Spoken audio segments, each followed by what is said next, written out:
कहते हैं कि किसी को कब क्या हो जाए कुछ कहा नहीं जा सकता, क्योंकि ज़िंदगी का कोई भरोसा नहीं होता। ऐसा ही कुछ एक शख्स के साथ हुआ है जो दिल्ली एयरपोर्ट पर खड़े खड़े अचानक ज़मीन पर गिर गया। सोशल मीडिया पर इसका वीडियो भी वायरल हो रहा है।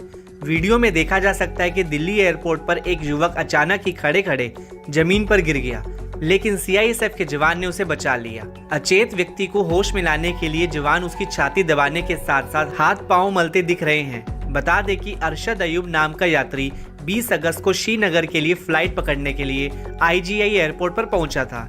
वह मोबाइल देख रहा था कि अचानक उसे हार्ट अटैक आ गया और वह जमीन पर गिर पड़ा। घटना करीब 11 बजे की है। तभी वहां खड़े सीआईएसएफ के जवान ने तेजी दिखाते हुए उसे सीने और पैरों को मलना शुरू कर दिया, जिससे उसकी जान बच गई। ये सारी घटना सीसीटीवी फुटेज में रिकॉर्ड हो गई, जिसके बाद जवान को सराहनीय कार्य की प्रशंसा की जा रही है।